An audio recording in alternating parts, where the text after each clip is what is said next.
आदमी को एक हीरा मिलता है और वो चुपके से उसे मुंह में छिपा लेता है। दुर्भाग्य से ये पर्यवेक्षक द्वारा खोजा गया था। इसे मुझे दे दो।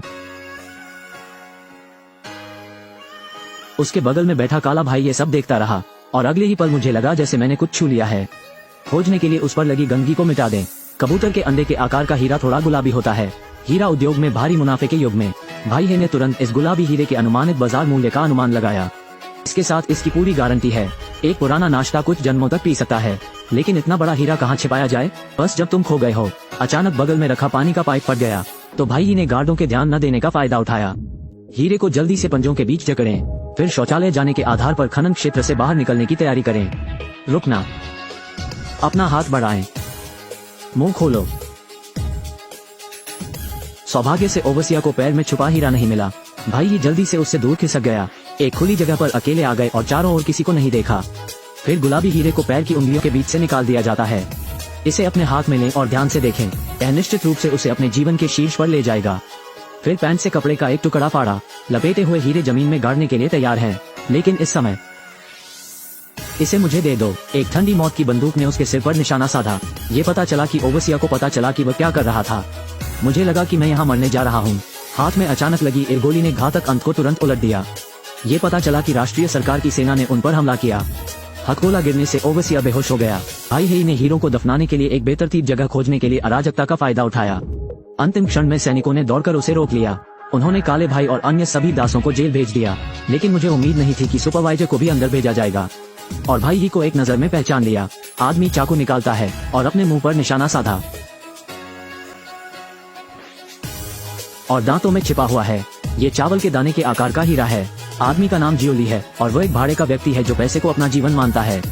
पैसे कमाने के लिए वो अक्सर विद्रोहियों के साथ व्यापार करता था। हीरे के लिए हथियार बेचो। जो भुगतान किया जाता है वो युद्ध धन है और जो अर्जित किया जाता है वो मृत धन है। कुछ समय पहले ही उसे हीरों का एक जत्था मिला है। एक रिपोर्टर के रूप में पड़ोसी देशों में अपना रास्ता बनाने की कोशिश कर रहा है। दुर्भाग्य से इसे सीमा सेना ने रोक दिया। उन्होंने जियोली से बहुत ज्यादा पूछताछ नहीं की। इसके बजाय वो आराम से अपने बगल वाली भेड़ की ओर चल पड़ा। अंत में एक बूढ़ी बकरी को बंद कर दिया और भेड़ की गर्दन पर एक निशान मिला। निशान को कुशलता से काटें। जियोली की प्रवृत्ति का हीरा सफलतापूर्वक मिला। आपको कानून तोड़ने के लिए गिरफ्तार किया गया था। मेरी बात सुनो मेरे दोस्त, कृपया मेरी बात सुनो। मैं कर्नल कोट्स का अच्छा दोस्त हूँ। यदि आप उसके काम में दखलंदाजी करेंगे तो वो बहुत परेशान होगा। मैं तुम्हें 2 हीरे लेने देता हूँ। जाओ अपनी पत्नी और बच्चों के लिए कुछ अच्छा खरीदो, ठीक है? हम यहाँ निजी हैं। हम आपको वापस ले जाएंगे। आप जाकर कर्नल कोट्स से पूछिए, देखें कि क्या वो आपको एक भागीदार के रूप में जाने देगा। मुझे उम्मीद नहीं थी कि यह अधिकारी इतना लापरवाह होगा। अंत में जियोली के पास इसे स्वीकार करने के अलावा कोई विकल्प नहीं था और उसे जेल में डाल दिया गया। लेकिन अचानक पता चला कि बड़ी संख्या में अश्वेत लोगों को भी गिरफ्तार किया गया है और एक काला आदमी जो एक अधिकारी की तरह दिखता है एक दूसरे काले व्यक्ति की ओर इशारा करते हुए उससे पूछा कि उसने हीरा कहाँ छुपाया था। हीरे के बारे में क्या? गुलाबी हीरा। मैंने देखा, तुम इसे ले लो। तुम पागल हो, मैं तुम्हें नहीं जानता। लेट जाना। मैंने अपनी आंखों से देखा।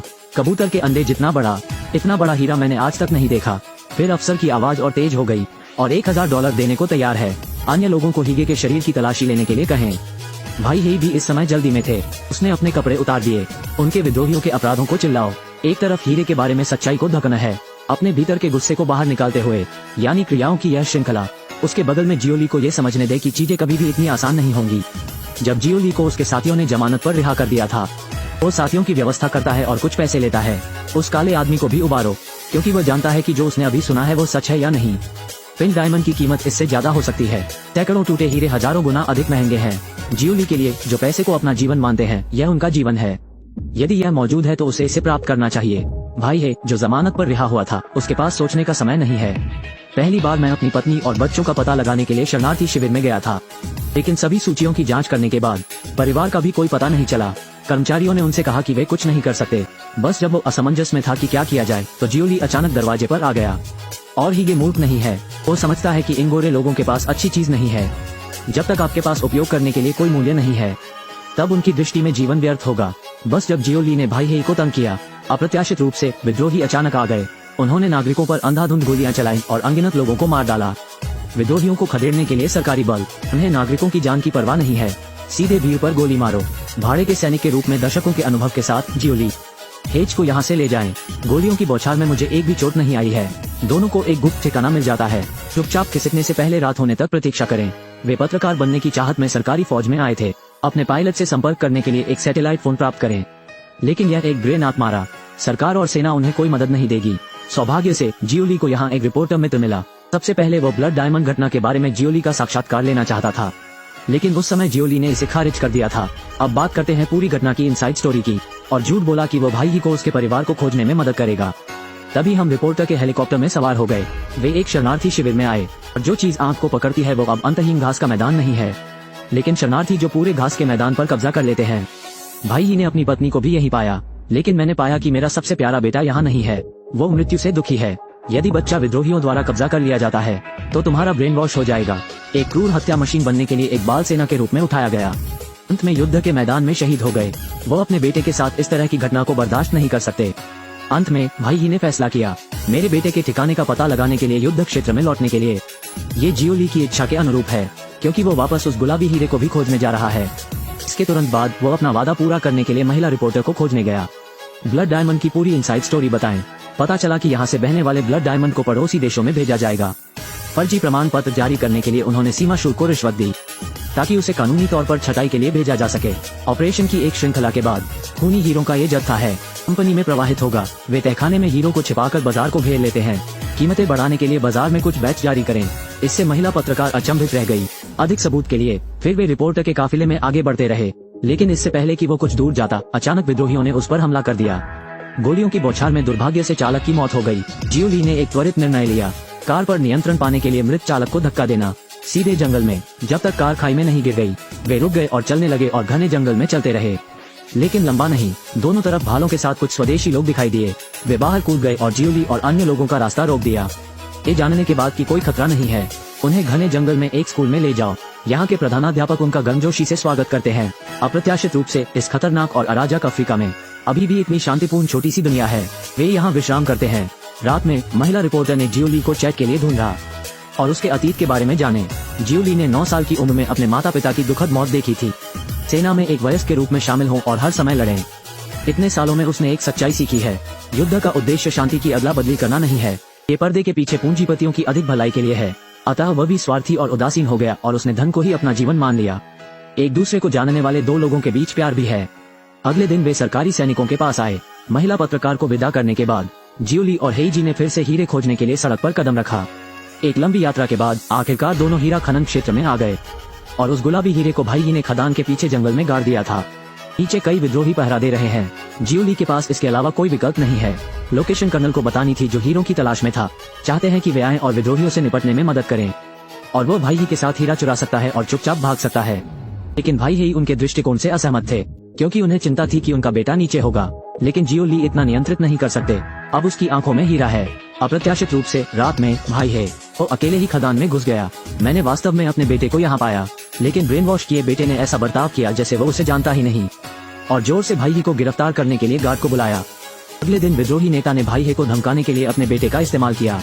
मैं चाहता हूँ कि वो गुलाबी हीरा ढूंढे। महत्वपूर्ण क्षण में कर्नल गनशिप चला रहा है, उनके ठिकाने पर हमला कर दिया। भाई ने अराजकता का फायदा उठाया और विद्रोही नेता की गोली मारकर हत्या कर दी। जियोली ने भाई के बेटे को भी गोलियों की बौछार में बचाया।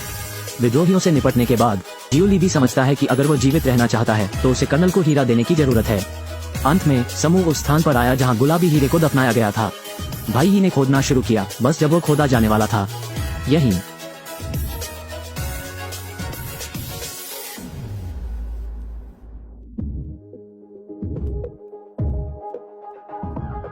पैसे के कारण काबिल कर्नल की अंत में मौत हो गई और जियोली ने पाया कि वह भी घायल हो गया था। बस जब हीगे को हीरा मिला, उनके बेटे ने मौत की बंदूक ली और उन पर तान दी। हीगे रो रहा है। अंत में उन्होंने अपने बेटे के दिमाग को वापस बुलाने के लिए प्यार का इस्तेमाल किया। इस समय खबर सुनकर कर्नल के अधीनस्थ भी दौड़ पड़े। तीनों भाग गए। रास्ते में जियोली ने भाई से गुलाबी हीरा छीन लिया। उनके ड्राइवर को अच्छा कहा जाता है, उसे दूर नहीं एक पहाड़ी की चोटी पर रुकने दो। लेकिन जियोली की गति धीमी और धीमी होती जा रही है। भाई ही चाहते थे कि वे रुकें और आराम करें, लेकिन उन्होंने मना कर दिया।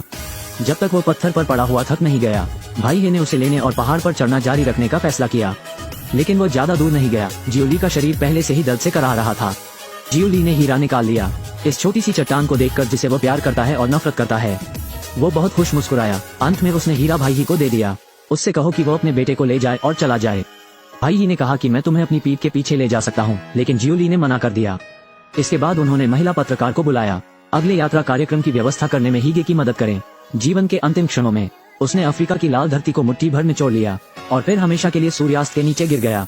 कहानी के अंत में भाई ही को महिला पत्रकार मिली। दोनों ने एक योजना बनाई। भाई ही ने सबसे पहले हीरा कंपनी से संपर्क किया, गुलाबी हीरे का प्रयोग करें ताकि वे अपने परिवारों को ले जा सकें। और महिला रिपोर्टर ने गुप्त रूप से सबूतों की एक श्रृंखला की तस्वीरें भी खींची और एडिट करके पब्लिक प्लेटफॉर्म पर भेज दिया। खबर सामने आते ही हंगामा मच गया। हीरा कंपनियों को दुनिया ने ठुकराना शुरू कर दिया। बेईमान कारोबारी को फौजदारी अदालत में भी भेजा गया और काला भाई गवाह के रूप में। ब्लड डायमंड का सच अदालत में दुनिया के सामने आया। युद्ध की क्रूरता, लालची इच्छा, सभी हत्या लाभ के लिए है। खनन क्षेत्र में खनन अधिकारों के लिए सरकारी बलों और विद्रोहियों ने बार बार प्रतिस्पर्धा की है और इन जगहों से हीरे निकले, अक्सर कई लोगों की जान की कीमत पर। इसलिए इन्हें खूनी हीरा भी कहा जाता है। सभी युद्धों का नुकसान हितों की चाल से होता है। हाथीदांत, रबर, सोना और तेल सहित पूंजीपति पर्दे के पीछे। पैसा जीवन से ज्यादा महत्वपूर्ण है। जब तक युद्ध जारी रहेगा उनके पास लाभ की एक स्थिर धारा होगी। कोई व्यापार नहीं, कोई नुकसान नहीं। शायद हम दुनिया के काम करने के तरीके को नहीं बदल सकते, लेकिन हम उन युद्धों के लाभों से इनकार कर सकते हैं